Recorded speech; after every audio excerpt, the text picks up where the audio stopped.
of the festivities of our academy were we memorizing and, in a certain extent, celebrating the 30 years of the reconstitution of the Academy in Berlin, the names, the shape, the purpose of Academy in Berlin changed around every 50 years completely in the history.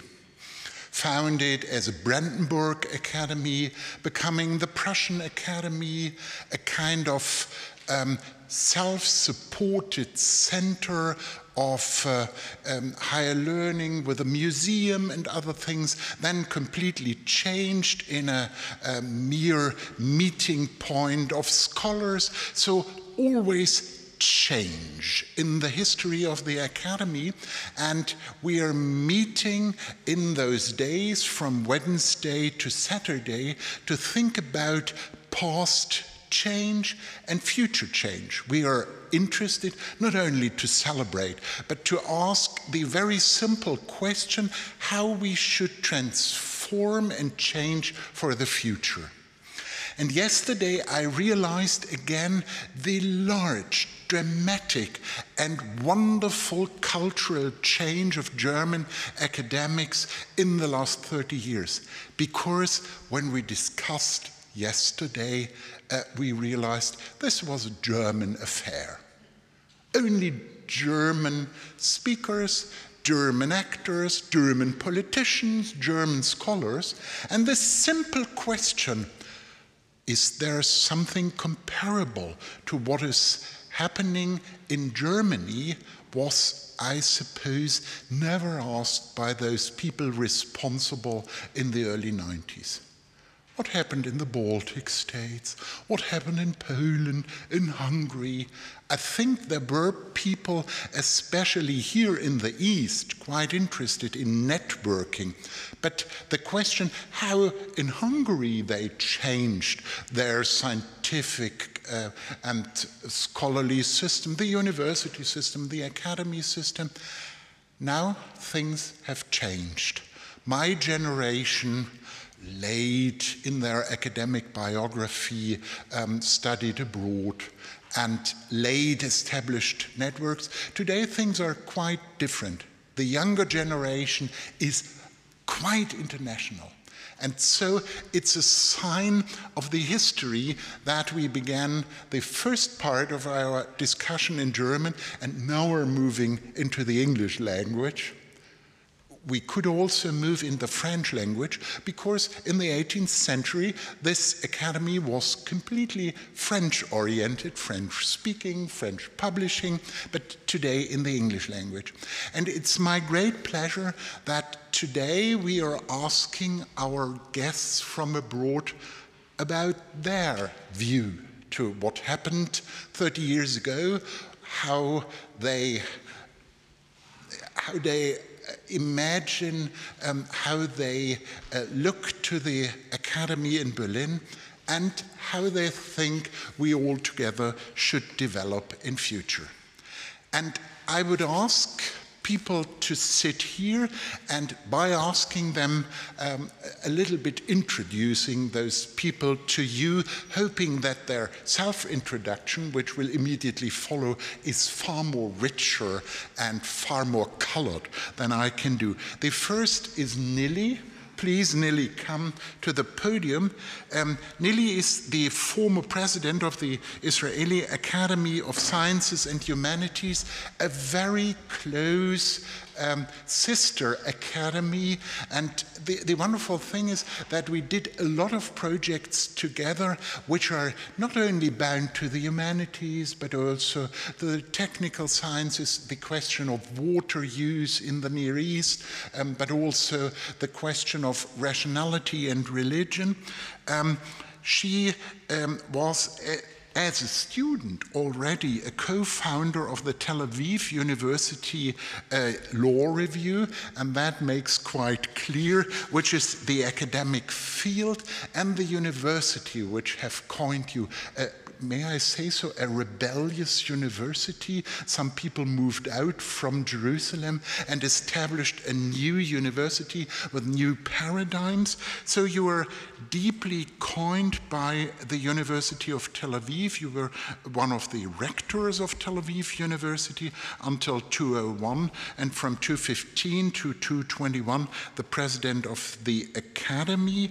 You got wonderful prizes, the Israel Prize in the year 2017, the Sussman Prize, and now I should, I think, try to characterize you as a law researcher and professor, but that I will skip for reasons of that you are able to speak and not someone is presenting you. Then it's my great pleasure to present probably the person with the longest journey to come to this podium. This is Souleymane Bachir Diagne, born in Senegal. Please come to the podium. Professor of French and of philosophy, which is quite wonderful combination, because this academy offered some contributions by French researchers to French philosophy. One of my predecessors was a French philosopher, and he had the first private zoo also in Berlin, which makes quite clear that philosophy is not something only related to the humanities, but also to the sciences. After a first phase of studying in the Senegal, you admitted to the wonderful, prestigious Louis le Grand Lycée in Paris, and then you spent a longer time in the École Normale and in the University Paris I, and there you studied with all the people which we admire in Germany, Derrida and all these others. Sometime you have to tell about them, not today, but that would be quite wonderful. And I'm deeply impressed. The classical philosophy was coined by a relation between philosophy and mathematics. So you did a dissertation on mathematics at the Paris University, and then joining the Columbia University, which is your academic home still today, in the year 2008. But you are also combining, philosophy is happily not only a question of continental Europe thinking, and you are linking, which is quite impressive, the African way of doing philosophy with the American and continental way of philosophy. And I think that's quite interesting to combine, to contrast, to battle, and to harmonize and not to harmonize these different approaches.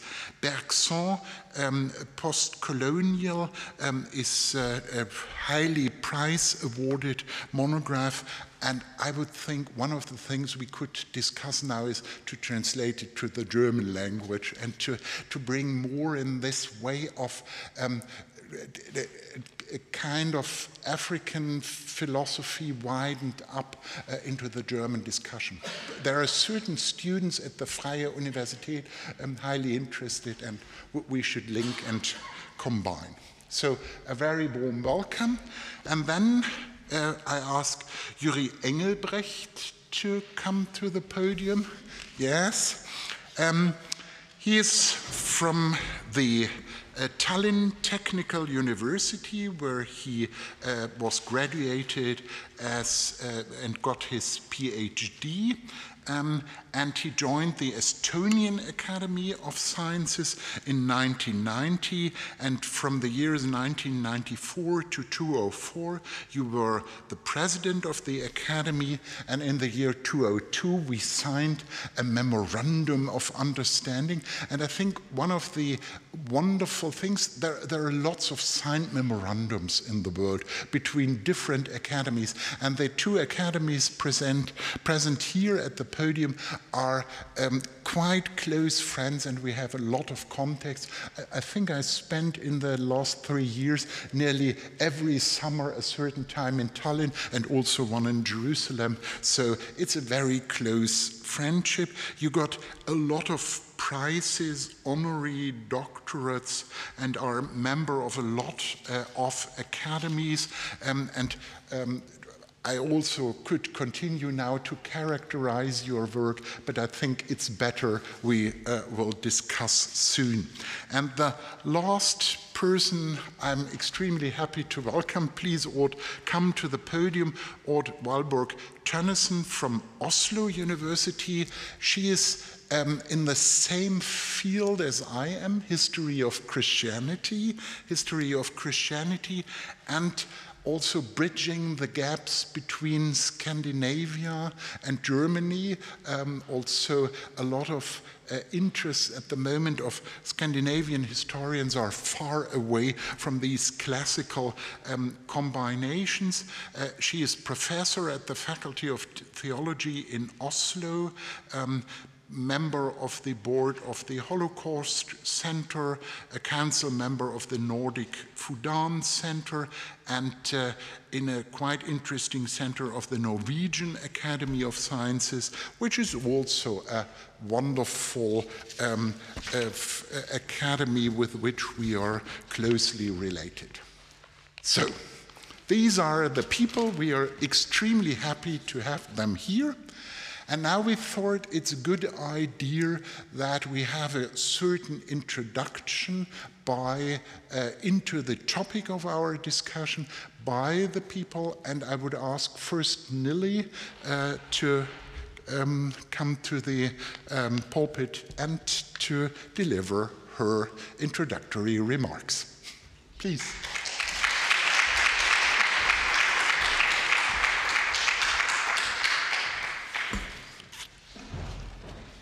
Thank you very much.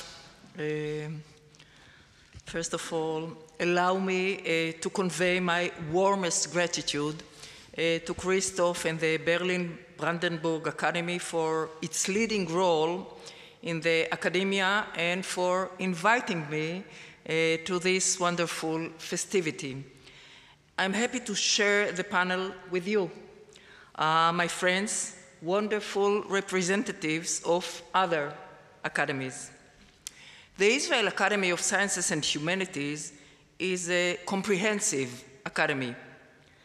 We have very friendly relations with both German academies, the Leopoldina and the Berlin-Brandenburg Academy. Their presidents are my close friends. Collaboration and exchange between academies play a vital role in advancing knowledge and fostering intellectual growth. At the beginning of July, we are going to have in Jerusalem a fantastic conference organized by the Israel Academy and the Berlin-Brandenburg Academy on radical trends in religions. We'll be very happy to welcome Christoph again in Jerusalem. Actually, Christoph is the architect of the close relations forged between our two academies since the year of 2000, and a beloved friend. And in the second part of this meeting, I'll elaborate on the relations between the two academies. I'm really happy to celebrate with you the 30th anniversary of the newly established Brandenburg Academy, which has an old history of over 300 years. As a law professor, very much interested in the humanities, I'm always happy to see, with due modesty, that so many legendary cultural and scientific heroes studied law. To name but a few: Goethe, Heine, and of course, Leibniz. All of them exemplify how individuals can sometimes leverage or sometimes ignore, like Heine, their legal foundation to contribute to science, literature, and to society. Christoph asked us to relate to our memories or views of the end of the 20th century, German reunification, and the end of the GDR Academy, as well as the reconstruction or reconstitution of the BBAW. My first reaction would relate to the relativity of our time perception. You might know that before the establishment of the State of Israel, we were under British mandate for about 30 years. When I started studying law many years ago, the impact of the British mandate was deeply felt. Actually, our law was almost totally governed by English law. A period of 30 years seemed to me then almost eternal. As we age, our perception of time changes, and what once seemed like a distant memory can suddenly feel like yesterday. So, turning to German unification about 30 years ago, my memories are fresh and vital. I grew up with a sense that the communist regime is going to be eternal, and nothing could ever change it. The collapse of the Soviet Empire demonstrated that even seemingly unchangeable and despotic regimes can be overthrown when the quest for freedom prevails. Indeed, freedom is the key word also in our context. German unification was a significant event that defied expectations. It seemed to me at the time a miracle. Unification of two regimes which were diametrically opposed needs a thoughtful planning and implementation. Our academic world is based on pursuit of truth and freedom. Academic freedom should be guaranteed without political or social bias and should be based on tolerance. Following the unification, a revolution had to be made. It meant a total removal of the fear to express freely your opinions. And indeed, we can all regard the unification a success story.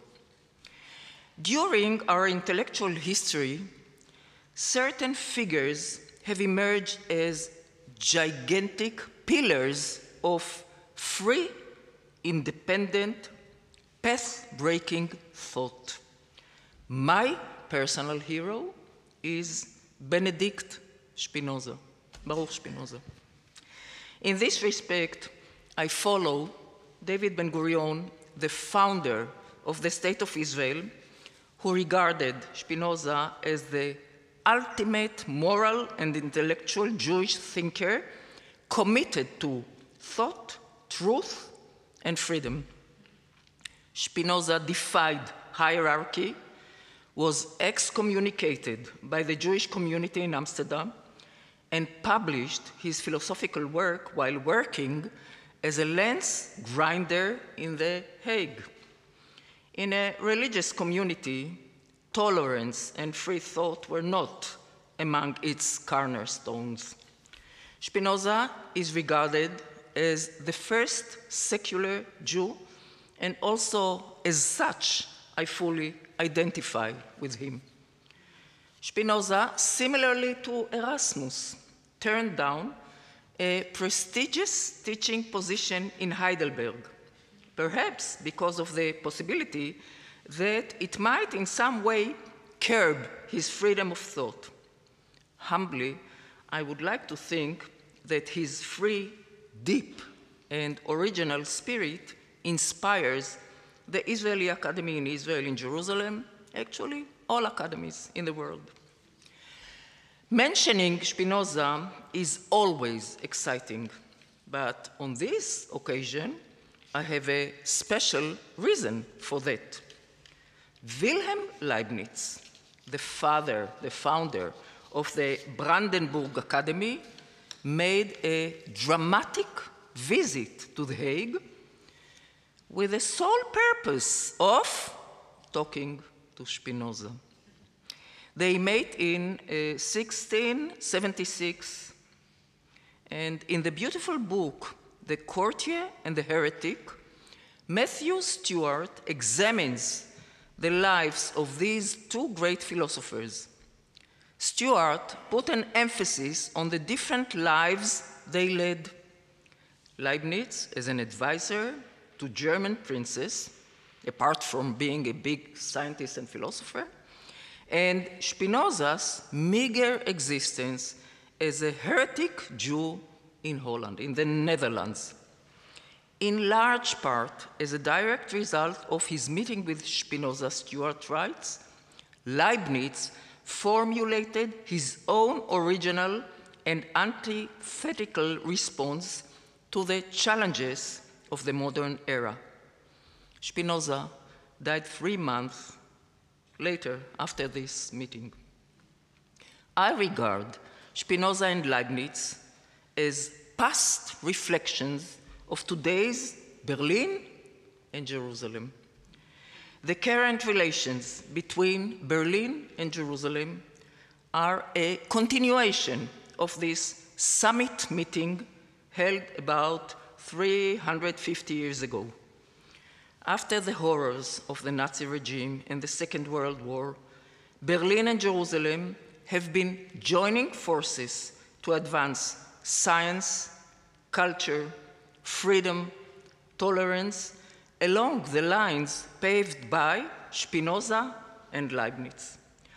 Our ability to stand closely on the shoulders of these two giants fills me with joy and hope. So I conclude this part by conveying to you my warmest congratulations on the 30th birthday of the Berlin-Brandenburg Academy, looking forward to the meeting in Jerusalem in July and to future collaborations. Thank you.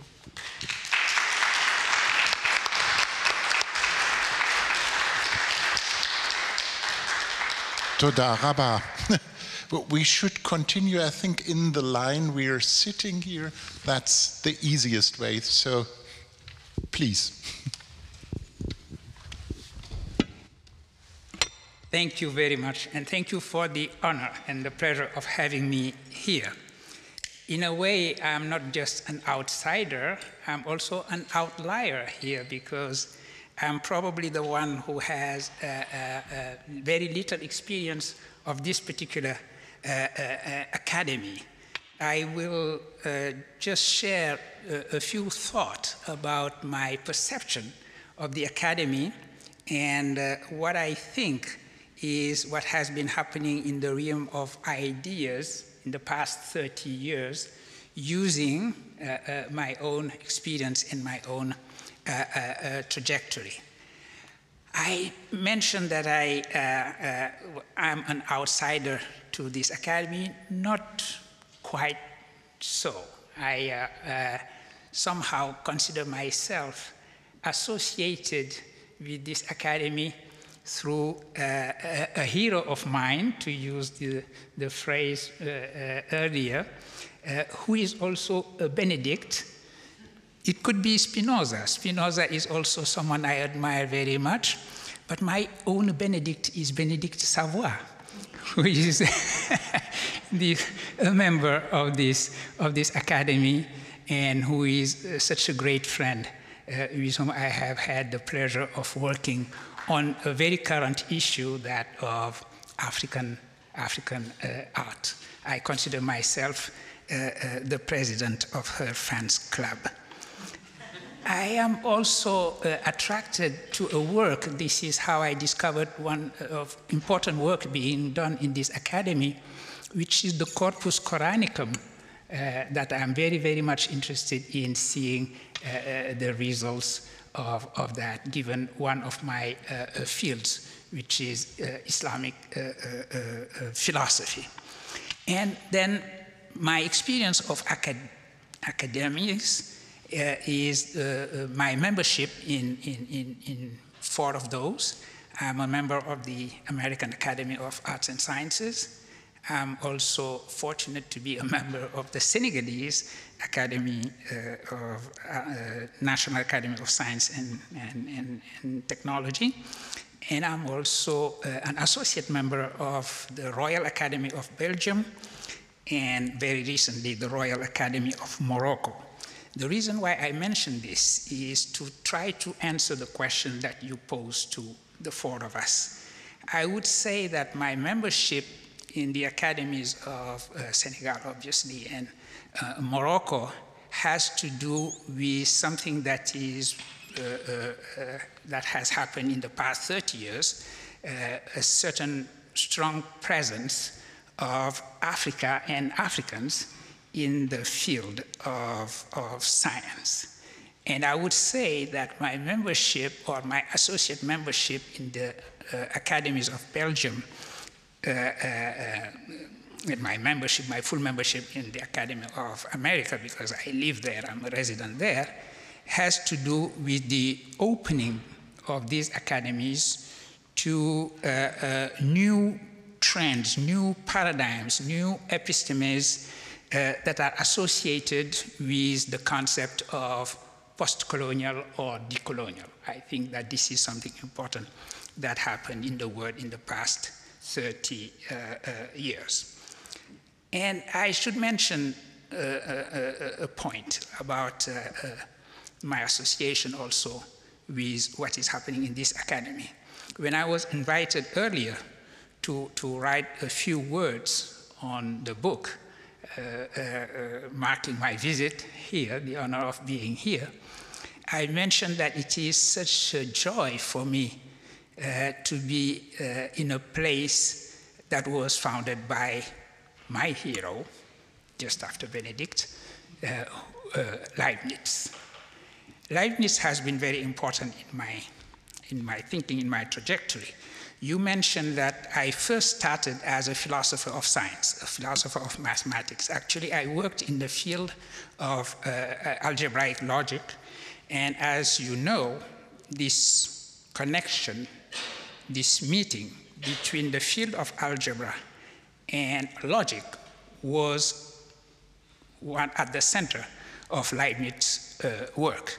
So when I wrote my dissertation on the algebra of logic, part of it was devoted to the work of Leibniz and the mathematical work of Leibniz, the mathematische Schriften of Leibniz, if you allow me to mispronounce some German expression here. I'm very glad that Leibniz was such a francophone and a francophile, as you mentioned earlier about the academy, so I could read him in the original language of French, my own French language, and in particular read the most important 90 articles for me in the history of philosophy, which are the 90 articles of Leibniz's monadology, written in French originally. But as I said, I was first working in that particular field, and this is something that is very important for me, being here and paying homage in a way to the memory of that hero of mine. And then this is what when I finished my education, higher education in France, as you mentioned, having been at École Normale, and I was, when I finished this work on the algebra of logic, my plan was to go back to Senegal and there create a teaching in the philosophy of science, in logic, and the history of mathematics. And then life happens. This is, and I'm mentioning this because this corresponds to the very 30 years that you asked us to analyze with you, to explore with you.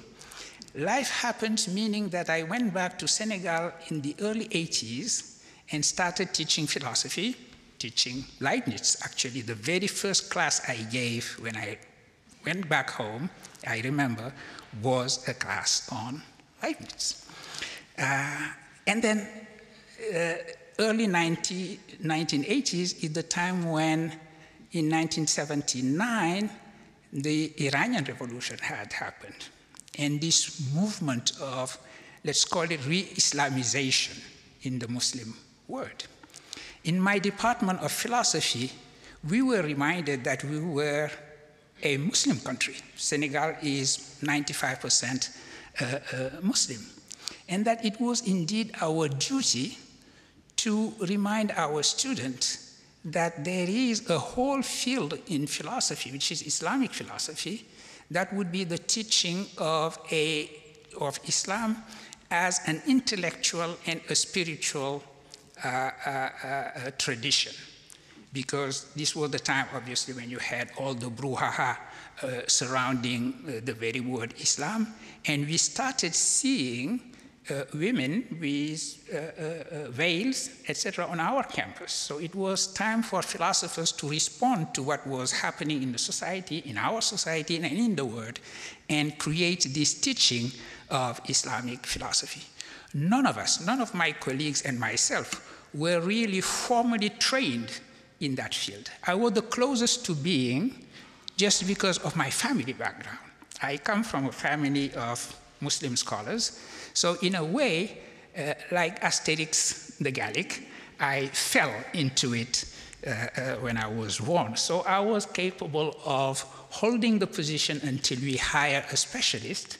That specialist never came, and I became better and better at faking to be a specialist myself. And this is how I added to my field of philosophy of science the field of Islamic philosophy that I have been teaching in Senegal, and then after I crossed the Atlantic at Northwestern University in the suburb of Chicago, and now at Columbia University. Something else happened. If you are in Africa, you participate in the kind of discussions, controversies, disputations that are happening in the field. And the disputation then was about the very meaning of African philosophy. And this is how I got interested in that field as well. And to answer your question again, this is what was happening on the African continent in the past 30 years. The question of non-Western philosophy, the very question of opening up the idea around which somehow academies were created in the Western world in the 18th century. The idea that Europe was uniquely situated to be the territory of philosophy, that philosophy was quintessentially European, Western, and distinguished a kind of European humanity. What happened in the past 30 years is that idea, that notion of the centrality and the exceptionalism, philosophical exceptionalism of Europe is being still deconstructed, questioned. So questioning the exceptionalism of Europe in that field is something very important. A couple of years ago, no, this was a little more because this was before COVID, I was invited, not far from here, at the University of Halle to deliver the Amo lecture. And I delivered a lecture titled Decolonizing the History of Philosophy. And this is the third field I'm working in. The idea that the so-called translatio studii, or translatio studiorum, the transmission, transfer, and translation of Greek philosophy did not just follow the straight line of going from Athens to Rome and from Rome to Heidelberg, or London, or Paris for that matter, but that it took tours and detours, that you could have also a trajectory that would go from Athens to Nishapur, to Baghdad, to Cordoba, to Fez in Morocco, and to Timbuktu, the very heart of West Africa. That is the topic on which I delivered my lecture. And that is the field in which I am working now. This idea of pluralizing the geographies of philosophy and pluralizing the languages of philosophy is the third field in which I am working, in addition to this classical field of logic, then the field of Islamic philosophy. So hopefully I have succeeded in describing my trajectory as a trajectory that is also illustrating what happened in the past 30 years. And what I think an opening, a transformation and upheaval of an academy should be doing by integrating these lines of thought. So hopefully this might be useful to the conversation. And I'm so honored again and so pleased to have been invited with this wonderful panel. Thank you.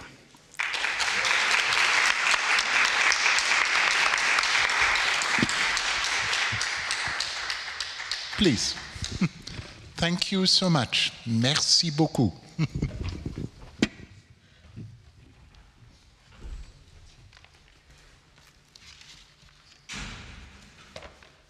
So, Mr. President, ladies and gentlemen, it's really a pleasure to be here in the Berlin-Brandenburg Academy.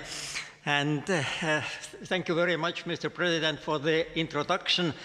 And actually, we were suggested, well, not to have exactly some kind of text, but to have retrospective view or the memories or about this time. And actually, I have got two hats in this period.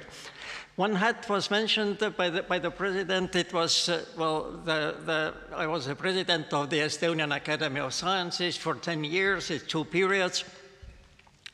But then later on, I was also the president of ALEA, the All European Academies. And I come to that also later on. So actually, in Estonia, exactly as in Latvia, as we heard yesterday evening, my good colleague Ojaris Paretis explained what happened in Latvia. Well, actually, in these small republics, Estonia, Latvia, Lithuania, we all faced the similar problems, just to restructure the scientific structures and certainly restructure also the funding, so that these were the two key problems. And allow me also just to explain a little bit about the situation in Estonia. Actually, we have an old university. Tartu University was actually founded 1632, so that very soon they will celebrate 400 years. So that this is, well, it was closed during the Livonian War and all that sort of thing, but this is a classical university and good university indeed. And Estonian Academy of Sciences actually was founded in 1938, just before the Second World War, although the scientific societies, as usually in Europe, were founded already during the 19th century. So that, and the story of the academy is very similar. The Soviet occupation closed it, and then it was reopened, and the different sort of structures and all that sort of things. And we also had the research institutes, exactly as it was in all this part of Europe. And the problem is, well, or was what to do with them in a small country. And that was a difference, because in Germany, this is Max Planck.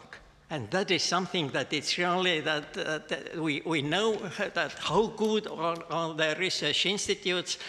And, but for a small country, well, the problem is whether we have enough people just to keep them running, and to really also fund them exactly as they used to be funded for the quality of science.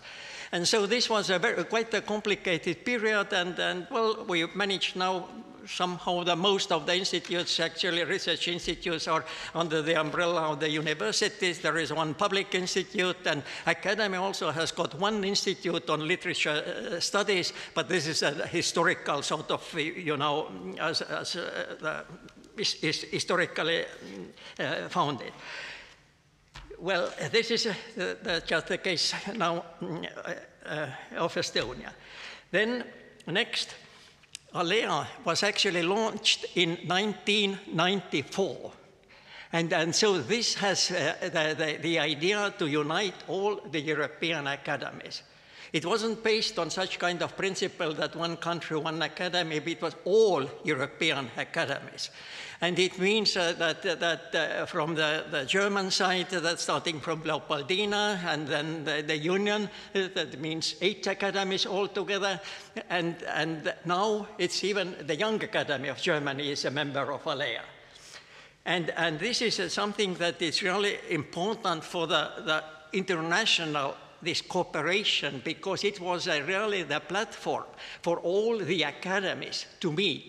And when I was elected to become the president of Alea, then one of my aims was organize as many meetings as possible, just to really to reinforce all the contacts. And now, coming to the this as you have mentioned that about the period of reunification and all this. This I remember also the quite many discussions, and that was some problems were really very interesting, because as far as I remember, there was even a question: how many universities should be in Berlin? Am I correct? I don't know, but this is something that comes to my memory. And certainly there was one sort of very important decision taken, as far as I understood, that the part of the Humboldt University was moved to Adelshof.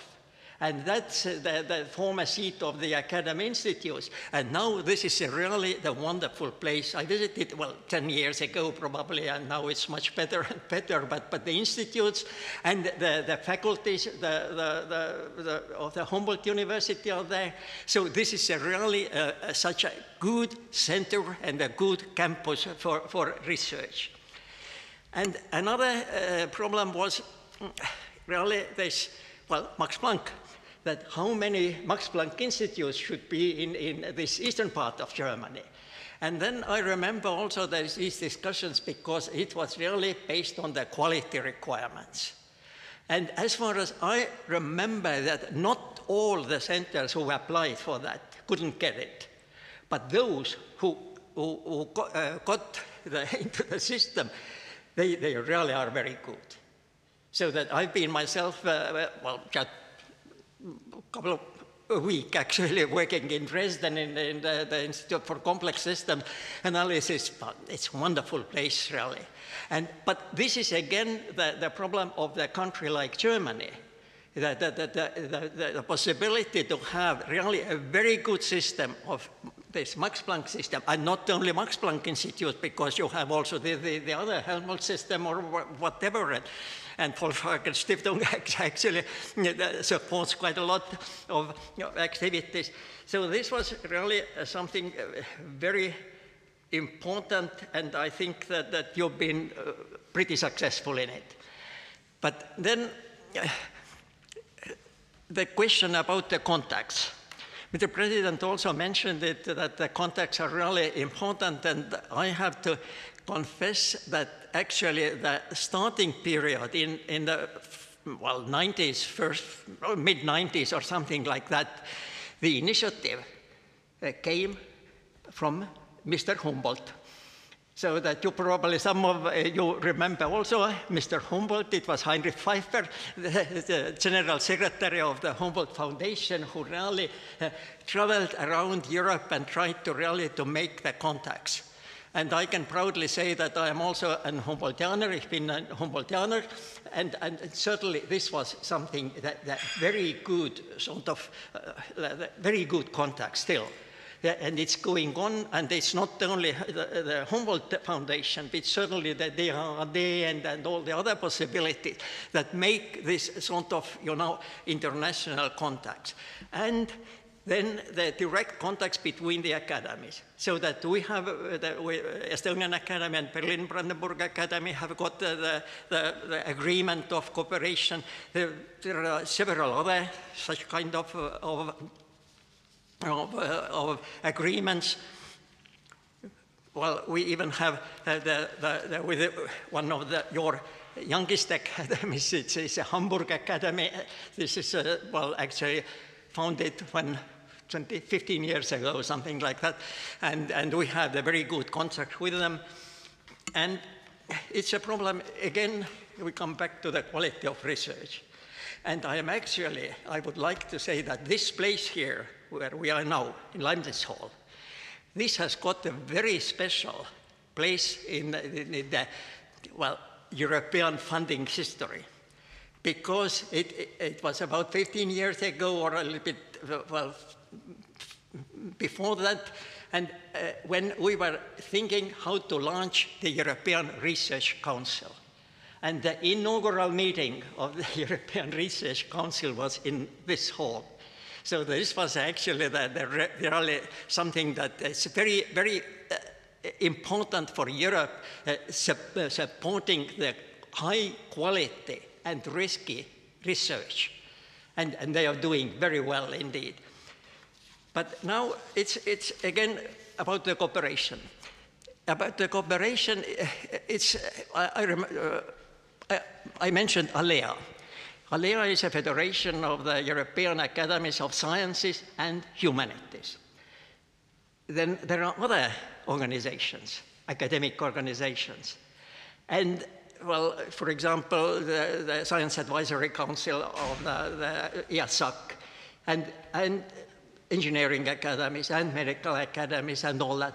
And the point was really just to make some kind of, or just to have the united voice, because for the European Union, for the European Commission, and even more important, back to the academies, that to have something that we have the place where we can give the advice to the society as one voice. Well, I actually started it with my very good colleague Nicholas Mann from British Academy, trying to unite this sort of, these meta-organizations. We didn't succeed because it was too early. But the next president of ALEA, it was Günther Stock from the Berlin-Brandenburg Academy, did it. So that this is something that it's really, it was how the Berlin-Brandenburg Academy was pretty active for the European sort of science policy. And now there is the Science Advisory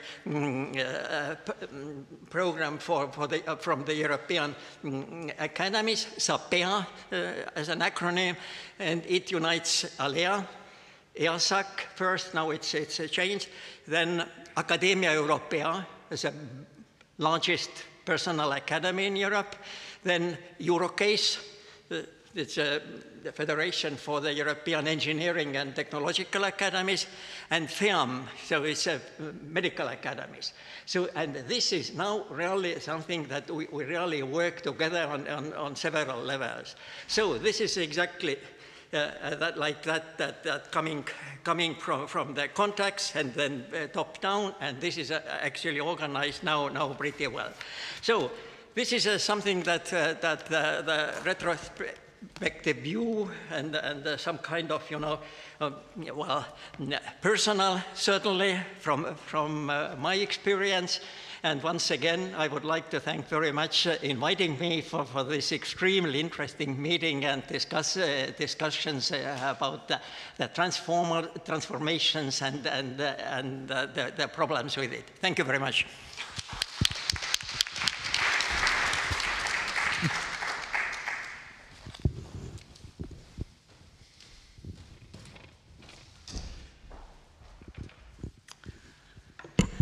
Yes, first of all, thank you for the invitation to take part in the seminar. And congratulations to a very vital, I would say, 30 years old academy, which of course has a longer history, and I will come back to that as well. I was so lucky that I could participate also yesterday, and to hear the comments and the critical reflections by some of those who had had various roles and been part of the foundation of the BBAW gave me much to think about. Why was the Berlin-Brandenburg Academy established as it was? Clearly, there was a sense of urge, a need to organize and reunite researchers from East and West, but to reorganize the ADV was not an option, we heard. And there were no doubts on that from whoever was speaking yesterday. There had to be a new organization, a new academy. And ADV was dissolved and BBAW was established. But this also came with a price, one of them being that not everyone who had belonged to the former academy would belong to the new academy. And I can only imagine that that must have felt very critical for some.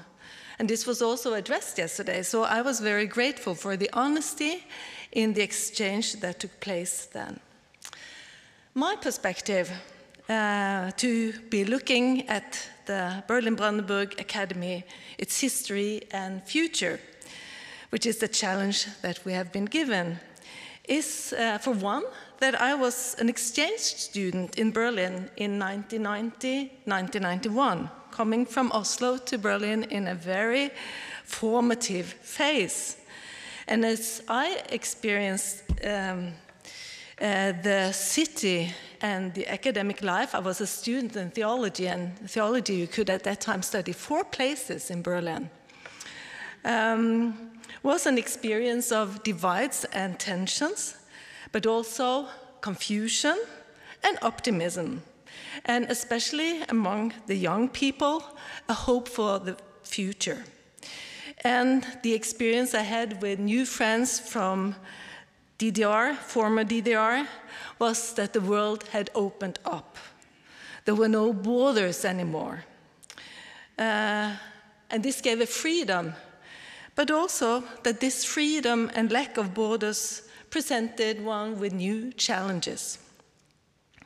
I have also since then been back to Berlin regularly, and I have a certain knowledge of German academia, though still limited. It is a big country and a lot of institutions and a lot of variations. But that has been one place to look at and experience the Berlin academic life. And as Christoph also said, I'm also a member of the Norwegian Academy of Science and Letters, which means that I'm also very sympathetic to the academy tradition in itself. With an invitation to take a look at the academy from the outside, there are a number of questions I would have liked to ask and issues to discuss, but I've concentrated on one major, which I would assume has been critical in the history of the academy and which is critical for all of us today, namely trust. The trust or distrust in science, scientists, and scientific institutions. When I think back on the years after the Wende, I think of it as a very critical period in the life of Germany and of German science. At stake was the legitimacy of science and the trust in science, scientists, and the scientific institutions. And I would have thought that that formed part of the process when the ADV was dissolved and the Berlin-Brandenburg Academy was established. And I had actually expected that to be addressed yesterday more directly. But it was to little degree so. And if it were more implicitly than explicitly. And it might be that my expectations were formed of me as one looking from the outside at the whole situation. But seen from the outside, it would be clear that what had been the Academy of the DDR could not continue to exist for the very reason of it lacked the necessary trustworthiness from the international academic community. It was, so to say, political and ideologically contaminated. So for something new to be established, it had to be established through a break with the past. But I'll come back to that. As we all know, no breaks doesn't bring also continuity with it. The basic is that science, scientists, and scientific institutions must be trusted based on criteria acknowledged by the science community, which are truth, freedom, autonomy, excellence. And as I see it, the Berlin-Brandenburg Academy answered to the needs of the city and region for an academy that integrated researchers from East and West, and as such constituted a new start as a sign of hope to be a scientific institution that could be trusted to pursue truth without political bindings and forward trust across sciences and scientists among its members, but also to the larger society. Trust is, to little extent, negotiable. It is very often intuitive. It is something one can earn, but not demand. This is just as true today as it was in 1993. For science and scientists, trust is essential. But we are all faced with the challenges that scientific results and advices are being questioned and disputed, which of course, on the one hand, is the essential part of any research in academic settings. But on the other hand, we also experience when queer thinking and alternative facts are taking its grip on public debates. And that from that part, when science is questioned, we have a more challenging situation. We experience it during the pandemic. We know it from the climate debates. We know that gender research is disputed. Just to mention some, where scientists are being discredited very often as political biased, and scientific results are rejected or relativized as just being one option among many, and where some can even refer to authorities as if there were no differences between believing that the earth is flat or that climate change is not human-made and science-based knowledge. Also, when facing that scenario, the importance of the Academy of Berlin-Brandenburg that was established was really taking an active choice for truth, freedom, and excellence of science. And that was an extremely important choice that was made. So when looking ahead into the next 30 years, to defend science and scientists and have a voice in the public will be increasingly important. And I know that the Berlin-Brandenburg Academy is playing an active role as science advisor to politicians, and from the yearly reports I am impressed with the dialogues it has with society, the creativeness, and the many interdisciplinary initiatives that are taken. I also believe that the history of the Academy make the Academy especially equipped to fill the role as an advocate for science. To have such a voice is not something you just have because you're an academy, but Berlin-Brandenburg has it because it was, from the start, a choice for openness, transparency. And these are fundamental values, informative and binding. The Berlin-Brandenburg Academy says on its homepage that it is future-oriented. But when looking towards the future, one has to have a place from where one looks and orient oneself. And what you see will always depend on where you stand. One such point of orientation is history. And Berlin-Brandenburg is a bit like its home city, Berlin. It is new and old at the same time, and the lines and marks of history are evident in its life. History is somehow layered up and cannot be escaped, and neither should it. And the history of Berlin-Brandenburg's Academy is not only about the last 30 years, but also the last 300 years. It has the tradition of Leibniz. It has carries the marks of the Academy during the Kaiserzeit, that of the Nazi regime, of the Cold War and the divided city and land, and the reunited nation with Berlin again as a capital. This is both a proud and complicated past.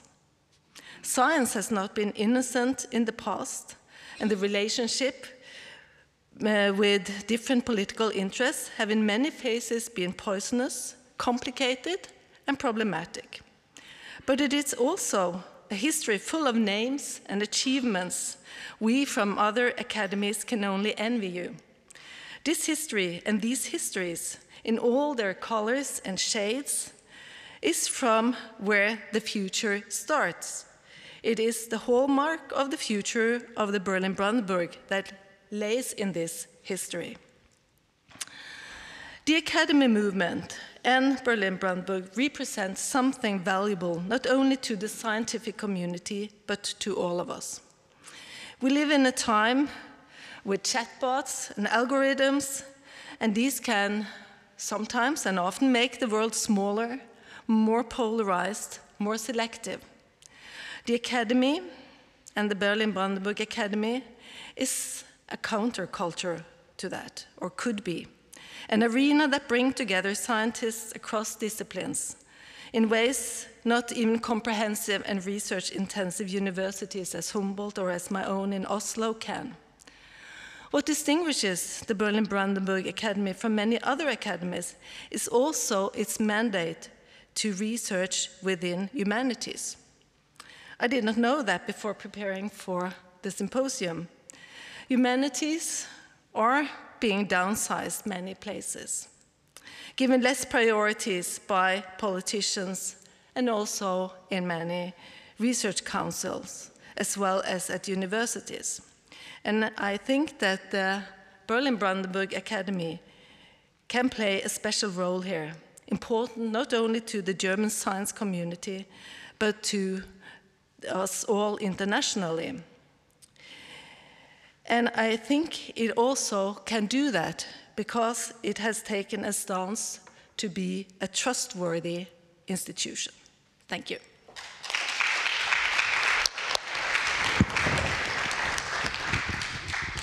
Thank you so much for, I would like to say, the basket, the quite rich basket with impressions, recommendations, a bunch of flowers. I would like to pick up 3 of them, and first to have a discussion here at the podium, and then to invite the auditory to share. And I think the first flower I would like to pick up is the surprise of shared traditions. Our image of Leibniz is not the image of Leibniz visiting Spinoza. It's the German Leibniz. It's a quite interpreted in the framework of the nationalism of the 19th and 20th century. So to realize Leibniz is exactly the opposite. Leibniz is present in Africa. Leibniz is present in the life of Spinoza.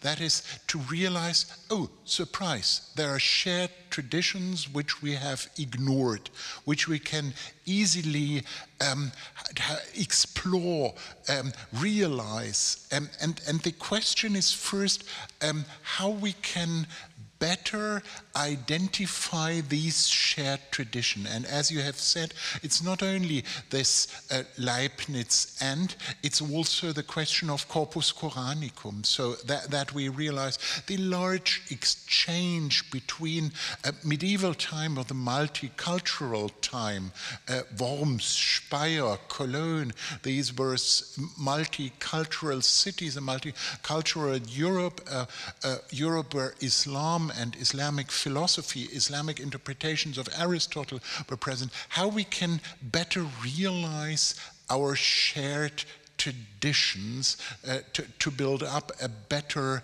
networking community of researchers in all parts of the world. That's a question to all of you. What we can do to identify more shared traditions and to establish, perhaps again with Nili as the beginner and then the others continuing.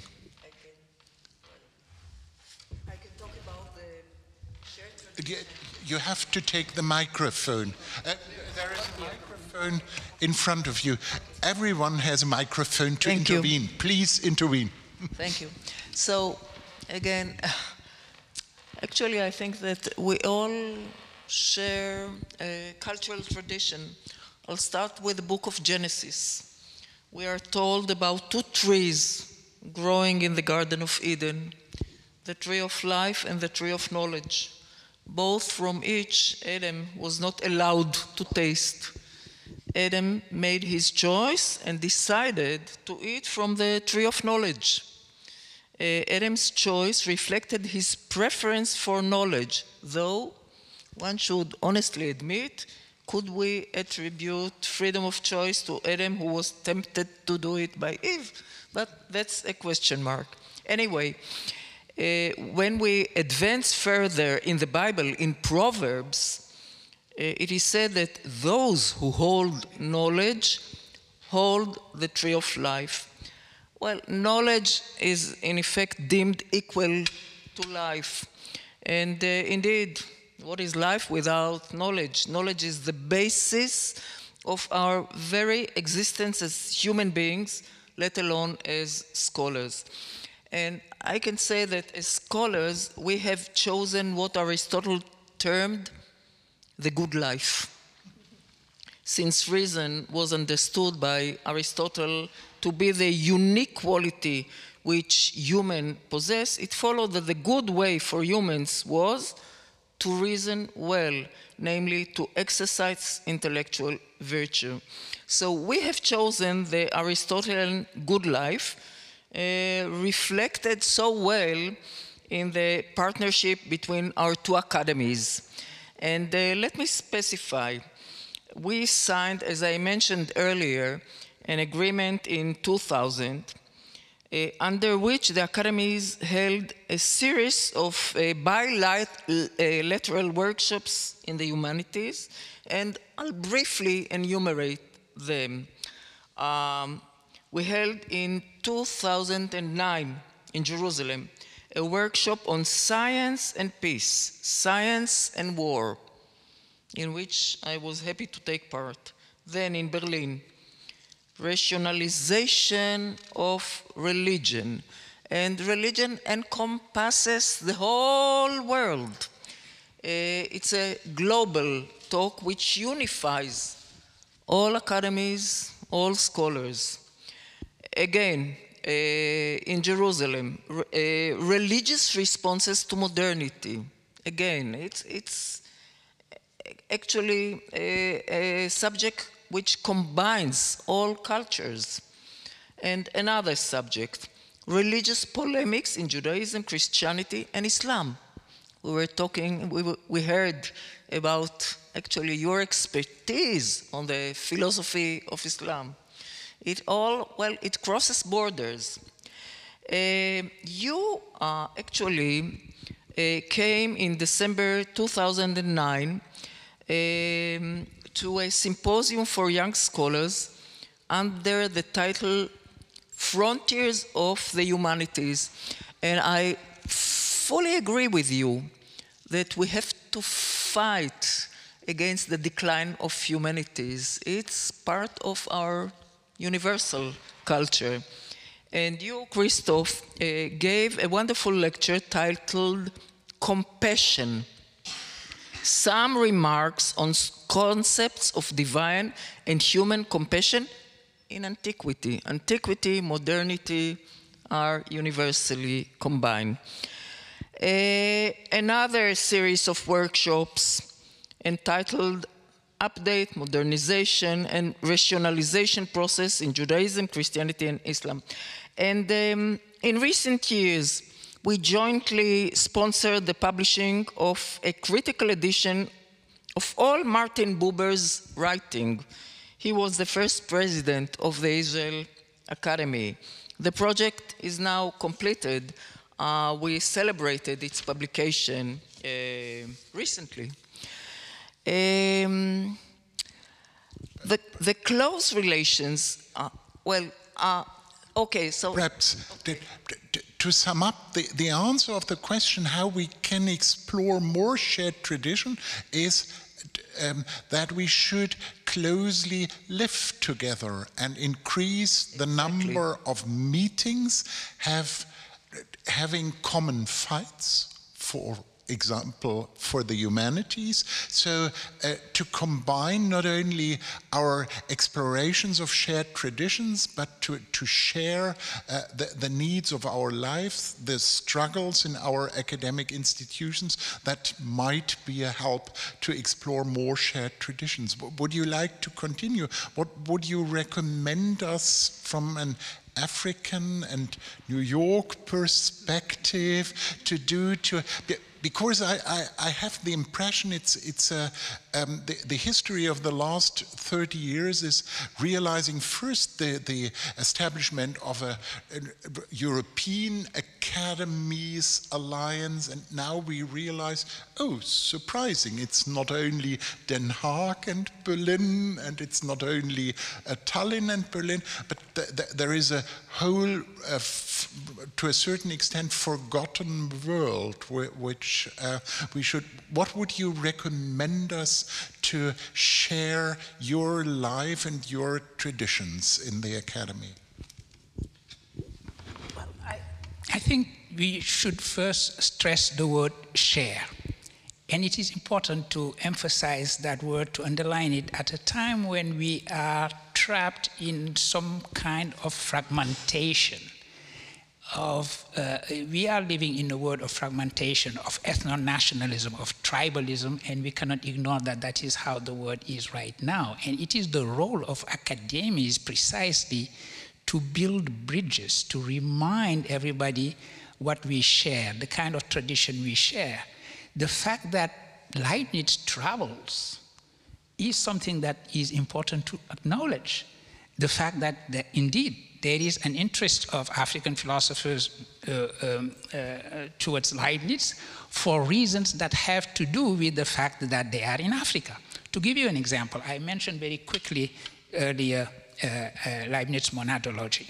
I do believe that at the time when we are living, we need to escape a generalized relativism, which is a danger, because we just do not have, if we are living in a world of generalized relativism, of where you just have juxtaposed identities, each of them being justified only in their own context, sharing has no meaning, because we will not share one same stage, one same public space where we would be speaking the same language, although we might be speaking different tongues. Because everybody would just do the performance of their own identity. I will just perform my identity as an African, as a black man, and so on and so forth, and say that if you do not share that identity, you should not be speaking about it, because there is no way you can enter my experience, which is a true danger. Having this idea of sharing, not just the humanities in the plural, which are our disciplines, but humanity in the singular, is very important. And it brings me back to Leibniz. Leibniz teaches us that between abstract universalism, kind of imperial universalism, and generalized relativism, you have room for something in the middle that I would call pluralism. That is what Leibniz teaches us. And I believe that the model of monadology, the idea of having at the same time a plurality of monads, but all of them conspiring together in a way and sharing the same horizon of universality, projected universality, is something we should be sharing. That is the kind of tradition I see us sharing. And I believe that academies working together, a network of academies building bridges, etc., would be something very, very, very useful in that direction. And for example, I was having good dinner, excellent dinner with my good friend Andreas Gorgon last night, and he showed me a plan he has to bring together philosophers to think about Kant from different locations. And that is very important. Shedding light on Kant and why, and understanding why you have an African Kant or an African Leibniz, etc., is something very important, and that would be my recommendation and the emphasis I invite us to have on the idea of sharing our humanities as our discipline, but first of all, sharing our humanity, having a sense of a shared humanity. That's a wonderful idea, to have pluralism as a structured pluralism in between complete realism or a unitarian attempt to harmonize all things. The wonderful idea of Leibniz of a harmonized plurality, which is a kind of coincidentia oppositorum, and to fulfill this with the real life is a wonderful purpose for our academies. We can move to a certain extent. Academies in Germany are seen by some as very old people are discussing at old tables, old problems. But here we can, how to say, the pressure group for a structured plurality and pluralism in our societies and between our different societies. Yes, that's a wonderful idea. Shared traditions, Jüri Engelbrecht. Yeah, thank you. I shall continue exactly what you said, and you, Mr. President, have just mentioned that Leibniz actually stressed harmonizing the plurality. And that seems to be really the quite important problem in this our society, which is actually complex. The complexity studies are so important, but the people do not realize all these interactions, and that's all the reasons why we had these problems during this COVID crisis and whatever crisis, other crises, where we are all interacting with each other. And this must be somehow, I think, if you speak about Leibniz, then in my field, the mathematical physics, I'm afraid that Newton is more familiar than Leibniz.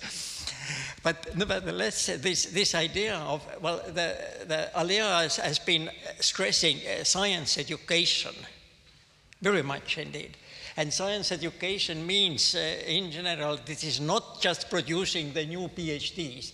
The science education means that everybody should understand that the decisions taken must be based on scientific evidence, and this is a basis for all what we are doing, and we usually forget about it. But this is something that could be also worked out through this, the Leibniz importance in contemporary science. I know, for example, that in my field, my French colleagues have really stressed the people who've been very important in thermodynamics, like Duhem and Gibbs and the others. I know that in Romania, for example, Emil Constantinescu, the former president, actually has started an institute on Levante problems, so that in this area, which is now the Turkey and that sort of thing, and this is also the history and the importance of these historical events to contemporary world. So that in this sense, it's really, I think that I fully agree that the importance of Leibniz should be much more stressed and communicated to the community. even just small things. I came today this morning. We have the Einstein Cafe here around the corner. We have Newton Cafe there on the side of the French church. Where is Leibniz Cafe?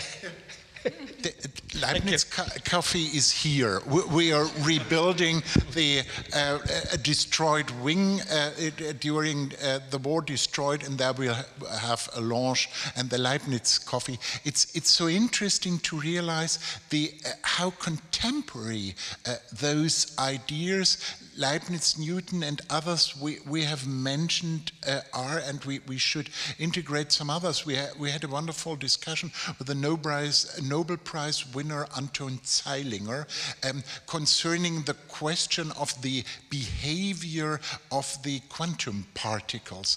And the interesting question is how they are related if there is no causality to explain it. And then Zeilinger said, perhaps it's the pre-stabilized harmony of Leibniz. So it's quite interesting, those fights and struggles between Newton and Leibniz, and all these debates are not the same, we have to repeat today, but in a transformed form, Wandel durch Aufklärung, which means transformations, and to know what are our shared traditions is quite interesting.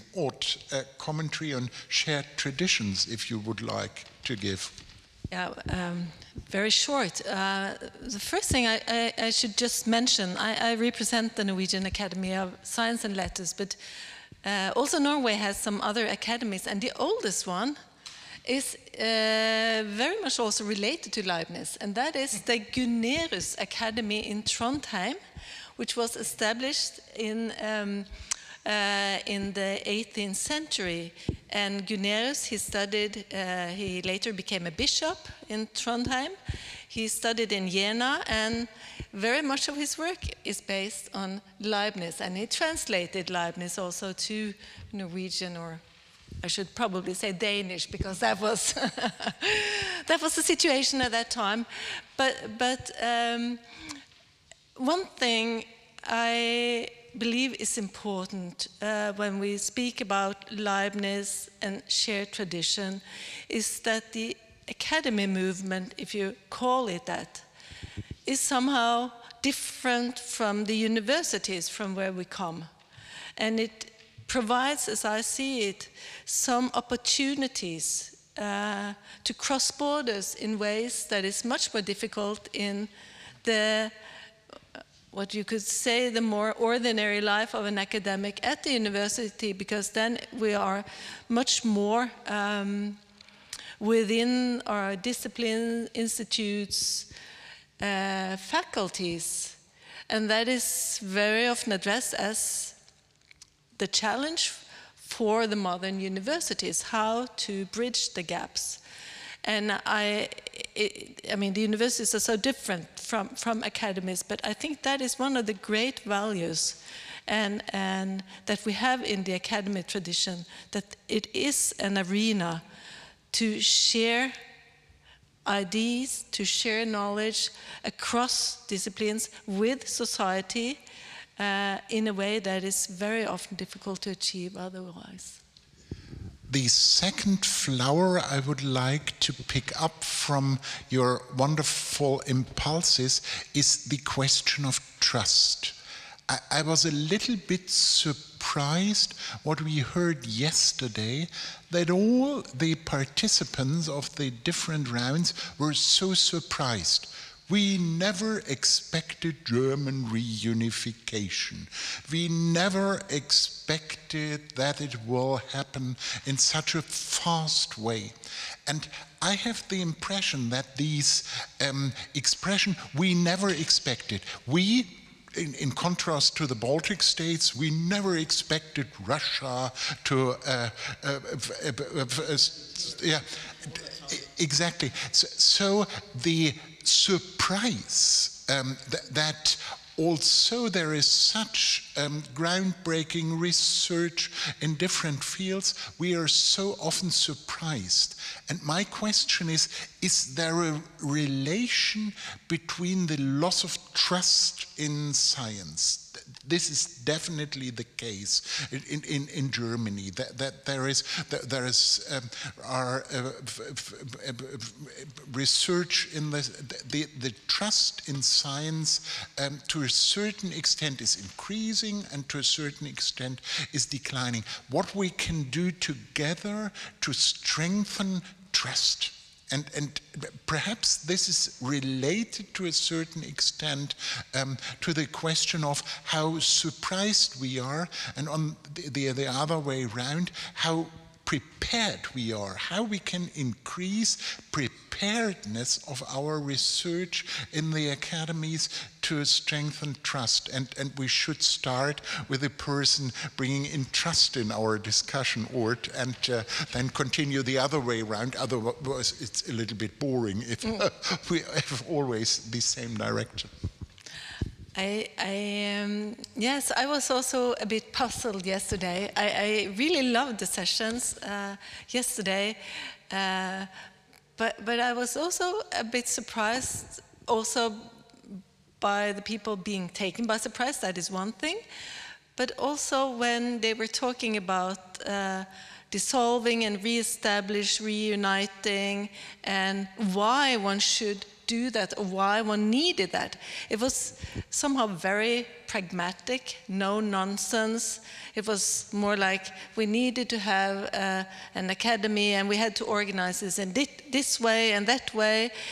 Whereas I was thinking there was some urgency to it, because if one did not do it, it was not, you would not only lose organizing and reuniting researchers across the divisions between East and West in Berlin, or it was, as I also said, it was about the legitimacy of science. And I've been also wondering when observing the debates, and it's sometimes difficult when you just follow it from the media to see how strong the queer movement, queer thinking movement in Germany is, but it makes itself very much heard. And you saw the big demonstrations, and it crosses, you know, it's what we call an unholy alliance between very different kinds of groups.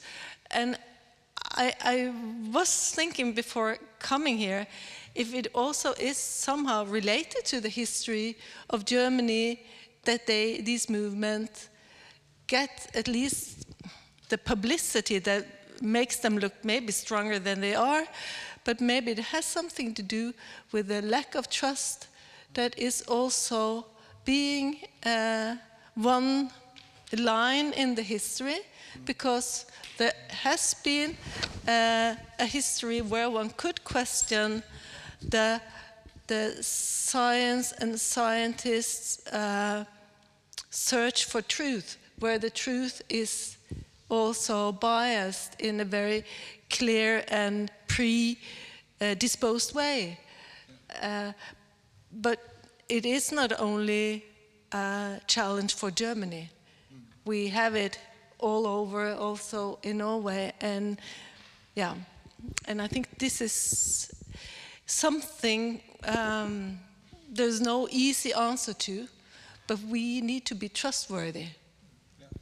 And especially Germany has the problem of the crash down of Germany as truth-seeking community in academia, but in the whole society during the 20th century. And this is a kind of obviously trauma in certain parts of German society. Yes.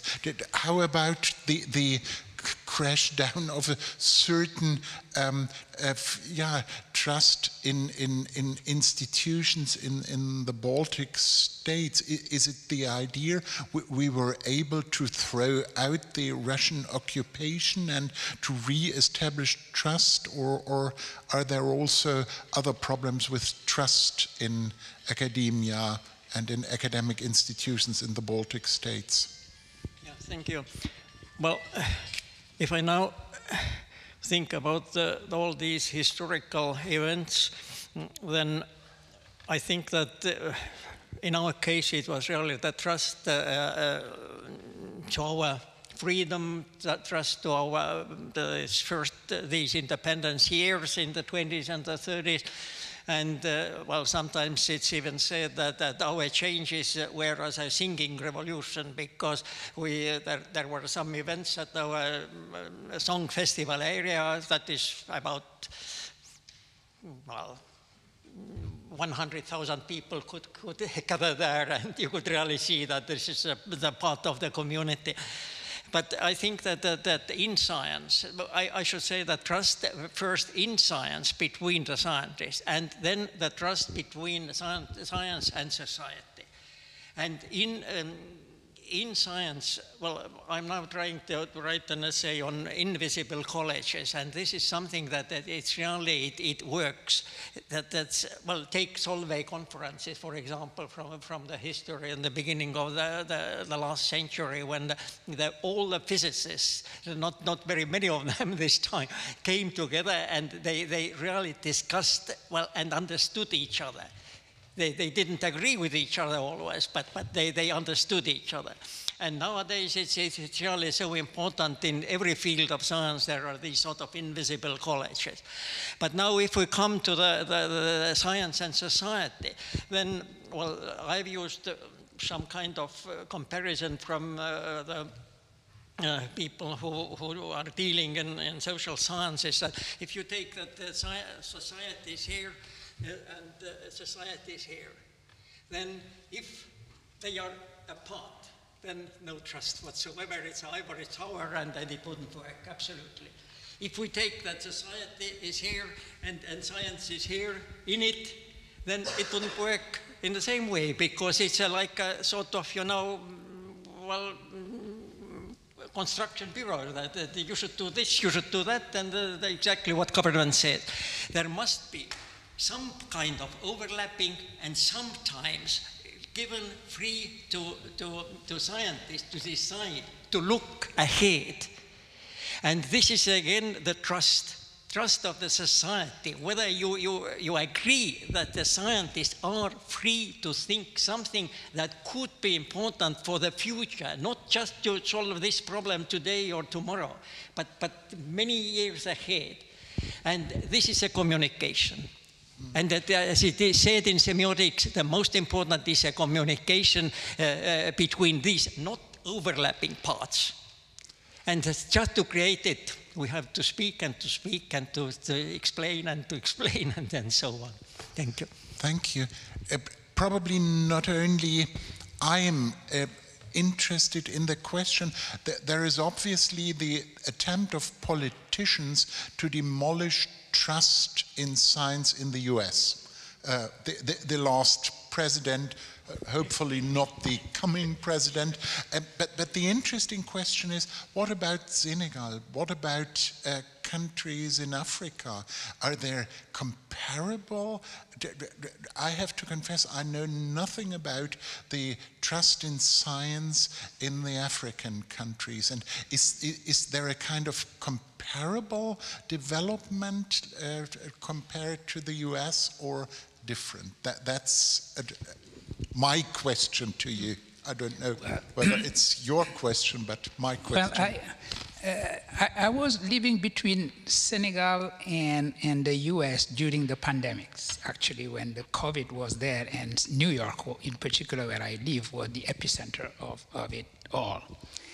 And the question of trust was crucial at that time, because one fear that everybody had, especially Africans, was that the trust in science would be so weak that maybe it would be very difficult to make the African people take the measures they needed to take, especially when science seemed to be contradicting itself. It was very hard to understand that it is because it is scientific that scientists themselves could tell you on Monday that you should wear masks, and on Wednesday that you should not, and then come back on Friday.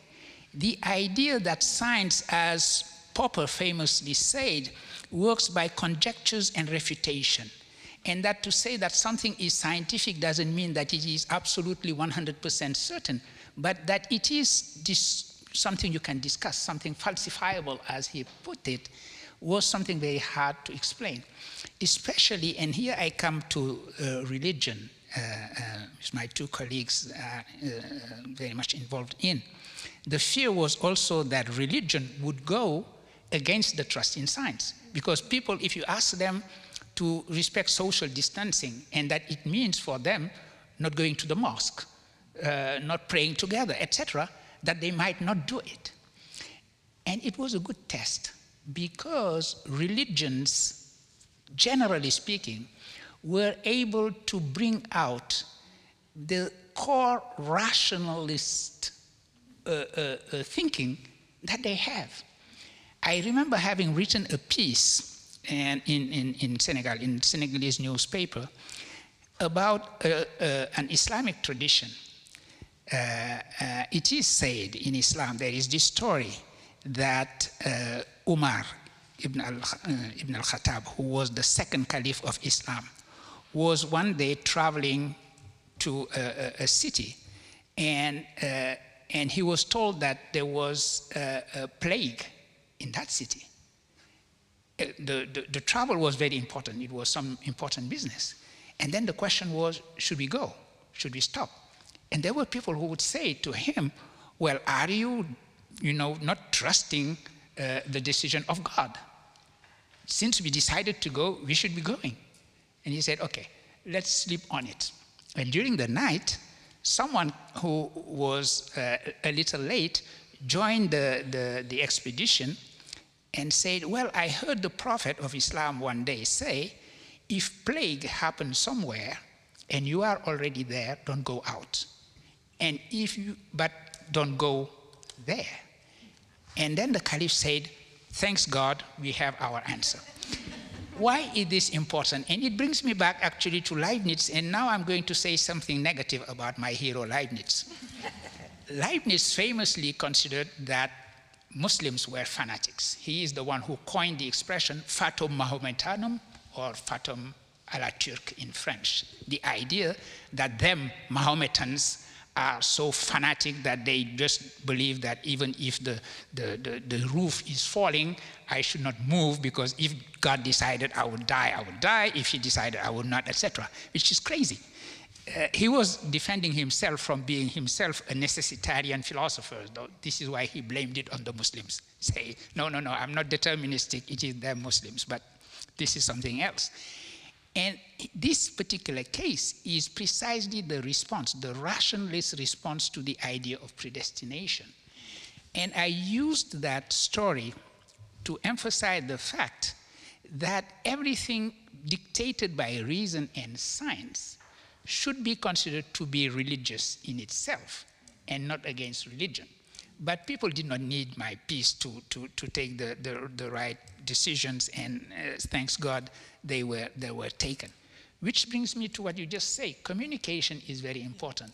Making sure that you speak to the people their own language. Yeah, telling them, okay, maybe religion would tell you that you should be doing something different. But in fact, if you understand correctly your own religion, this is what should be the right answer, and trusting science. But it takes communication, obviously, because you are competing with social media. And I remember all the conspiration theories on social media at that time, saying that, just like the president that you mentioned, that COVID was a hoax, and not just that it was a hoax, but it was also a plot from Western countries to eliminate African people to take their land.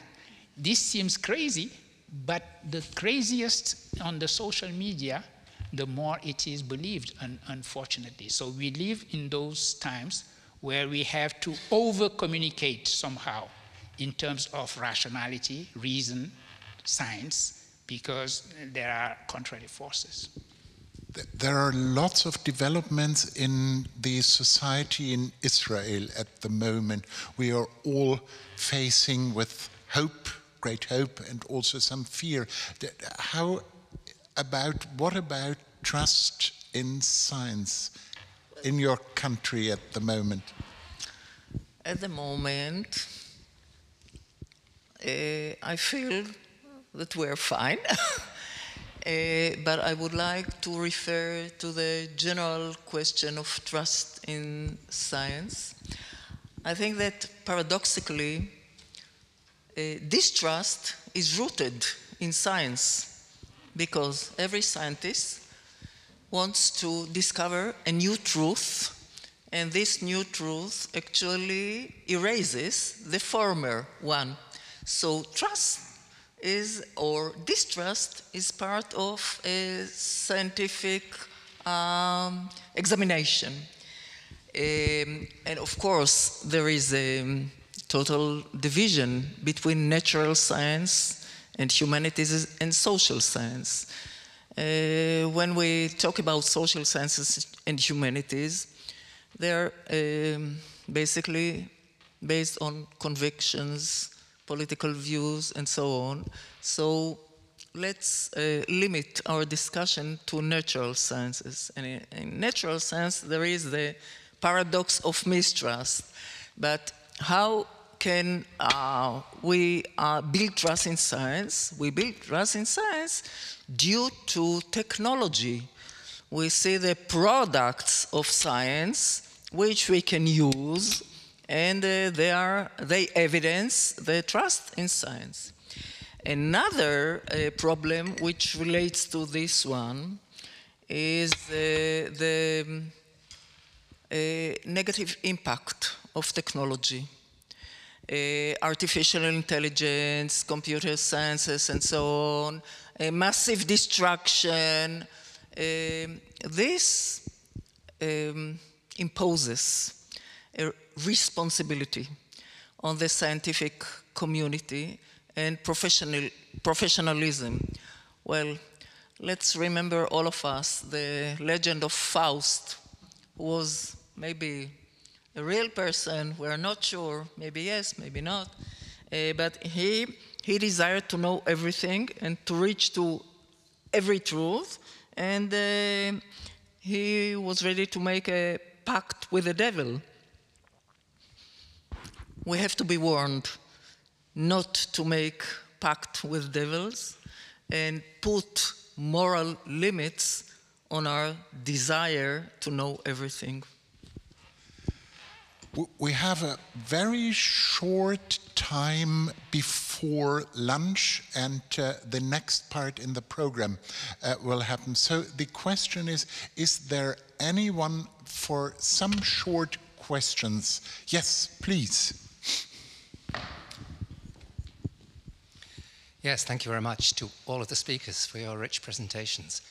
I'd like to just pick up on some remarks, especially by Professor Tønnessen and Professor Engelbrecht. I'm sorry I wasn't there for the opening session yesterday, so forgive me if I'm repeating points made there.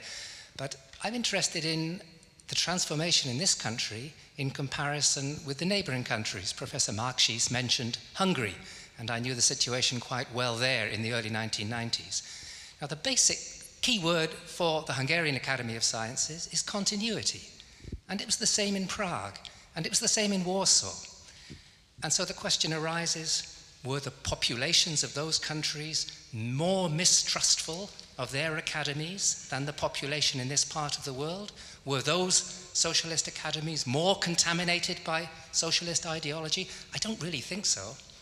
I think we should not lose sight of the fundamental political fact that this is the country, the part of a country that was swallowed up by its larger neighbor, and that makes the fundamental difference here, which has consequences then for the circumstances that Professor Engelbrecht alluded to.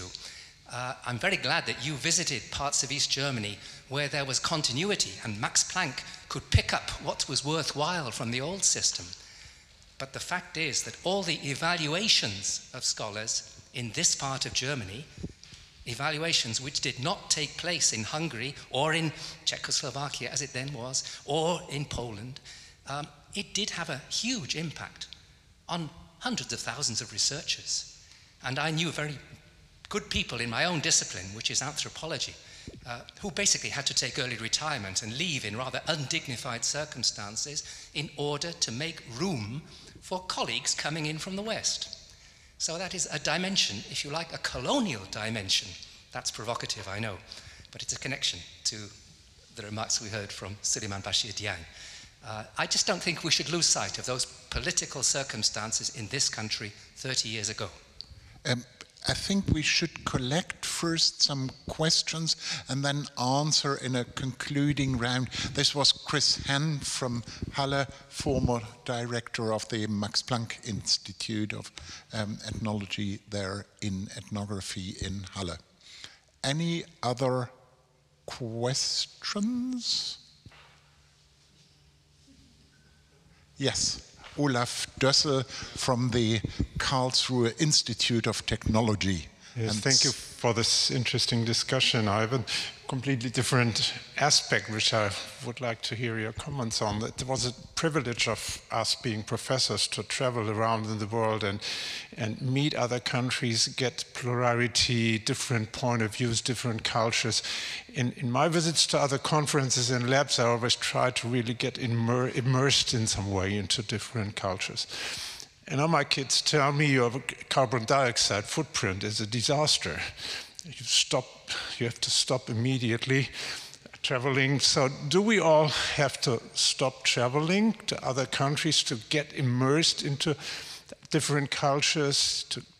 Is it possible to get the same different point of view, really grasp and dig deep into other cultures via an internet connection, by a Zoom interview? It also has to do a little bit with the trust, because you prefer to trust someone who's sitting in front of you face to face. And that's also connected to that, but mainly with this question of getting to know the cultures of other countries by not traveling. And the last question in this auditory round is from Benedict. It's the same question, but enlarged to the question of visa. What can the Academy do in order to facilitate the distribution of visas, in order to have people from the African continent, for example, really often here to have the face-to-face situations, because we have huge problems. So I think one concluding round, we should stop precise at 1 o'clock to have the opportunity to have a lunch, because surviving the other parts of the day without lunch is no good idea.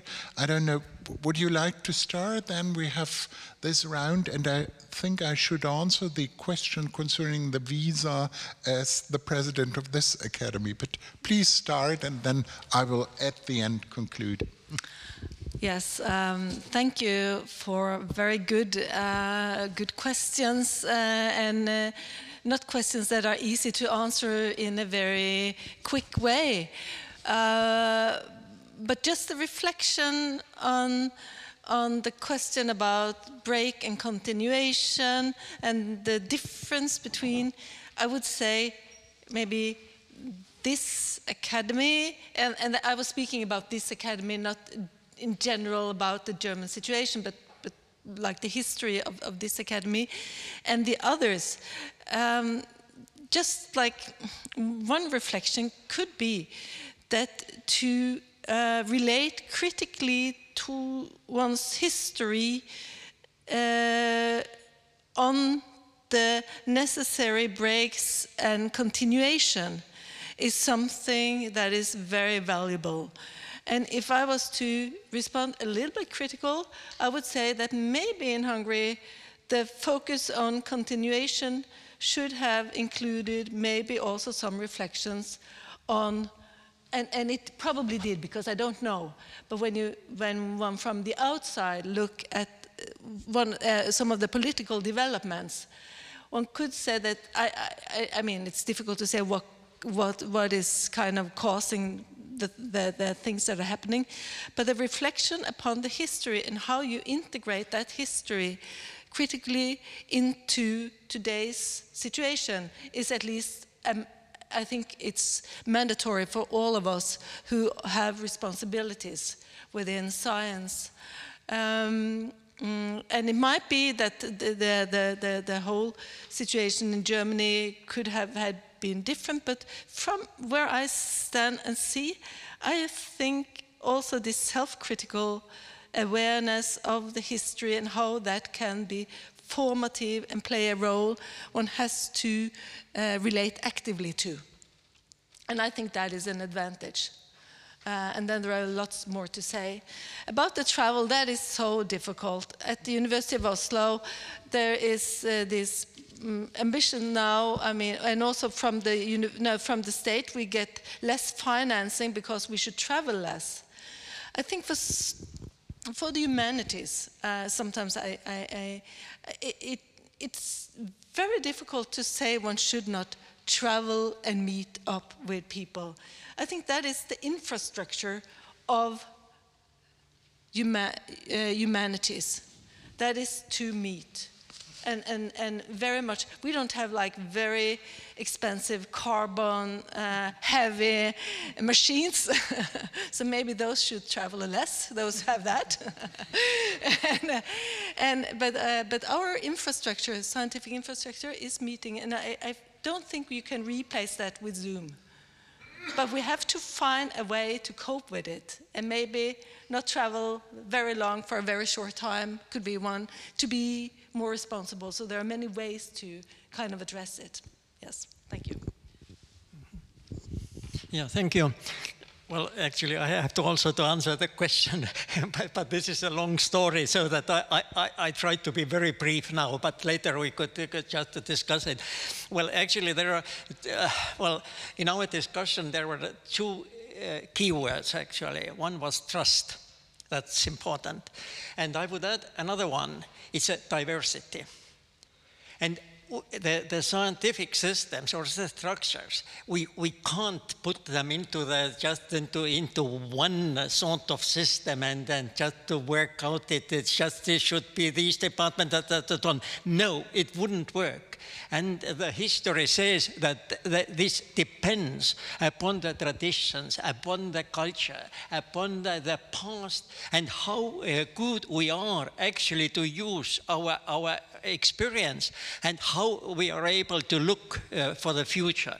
So that actually it was said, for example, that all this system in this, socialist country was actually dictated by Moscow, like the Soviet Academy and the institutes and all that. Russian Academy actually copied this from Kaiser Wilhelm Gesellschaft, so that it was actually, but they distorted the idea. That was the point. And actually, even now that there is take Austria or take Netherlands, there are institutes at the academies. So that's just even in Bavarian Academy, next to Max Planck headquarters, they have also the institutes. So that it is simply diversity, it works. The Czech Academy of Sciences is now like a Max Planck.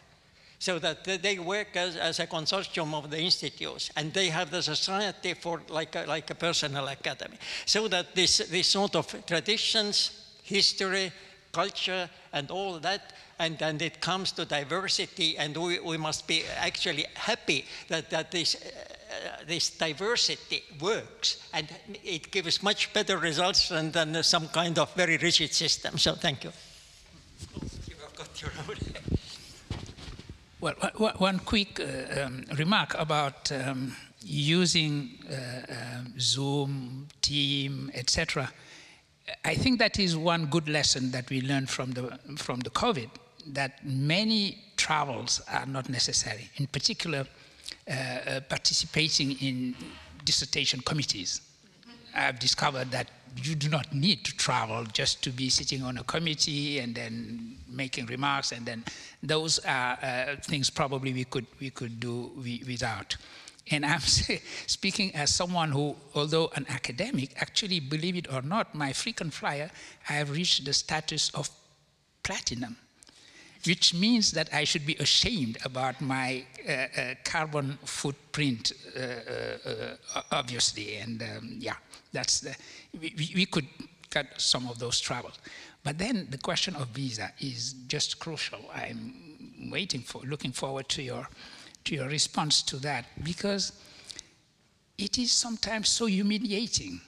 I'm fortunate enough, usually I travel to Schengen countries, I've kept my Senegalese passport, and I get many years on my passport because usually cultural services know me and things like that.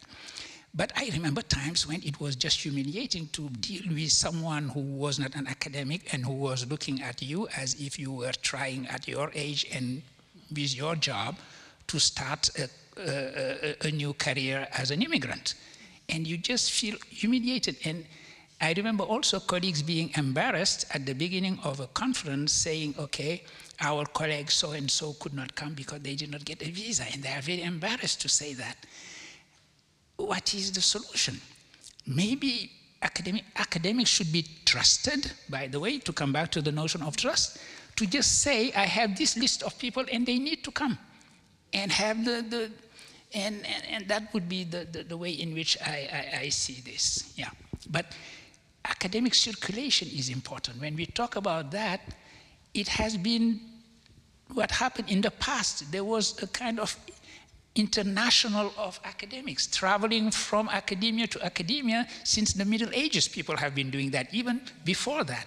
We have to have a modern form of that. We have to invent a modern form of that and expand it, open it to countries that were not concerned. That is to say, you do not just have Western academics, you do have academics from other continents, from the global south as it is called, and people who have passports that do not easily pass ports.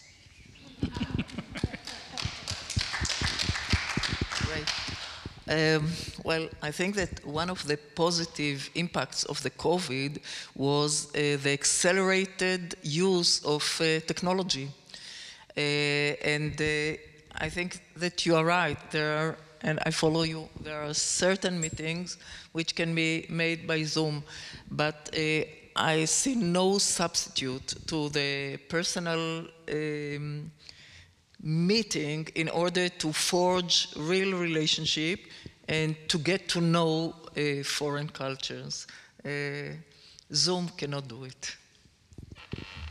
Thank you for the question concerning the visa, because that's the test question, whether we are proclaiming nice ideas at a podium or are really interested to share traditions and really interested to establish common ideas for trust in science. I think, as you have said, it's necessary that we force our Ministry of Interior Affairs and the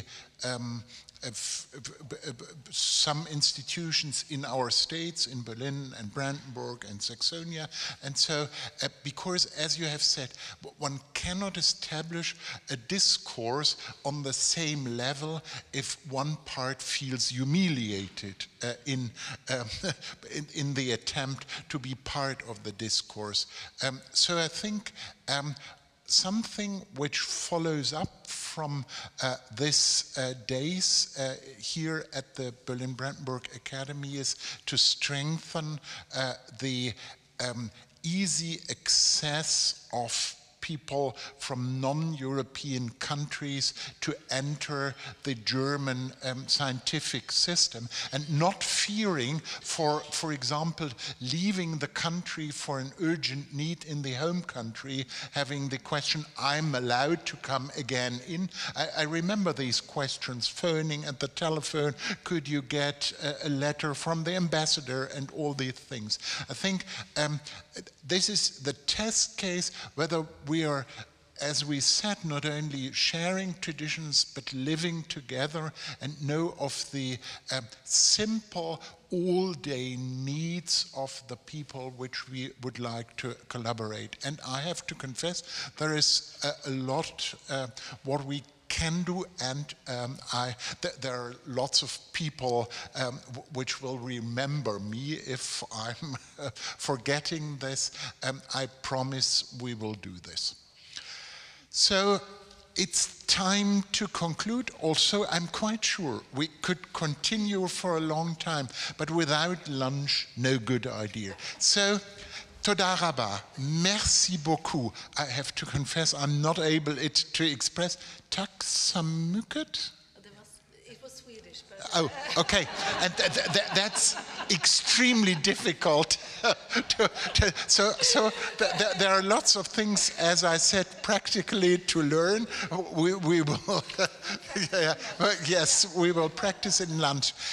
There are two options you could spend the afternoon. The first is lunch at the Einstein Hall on the 5th floor, and at 1:30 there is a guided work through the archive, and you will have the opportunity to get interesting impressions of certain objects of the history of the Academy of the last 30 years, but also of the years before. So at 1:30 at the entrance of the archive is in the basement, the archive is down this Leibniz Hall, and bitte Yvonne, good appetite, what one can wish. I don't try to, I have to learn to express it correctly in the Norwegian language. So all best, and thank you, and especially thank you to you. It was such a pleasure, and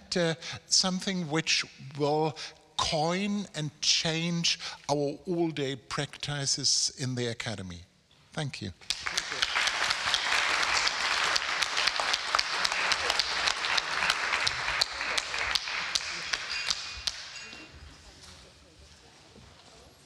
A photo?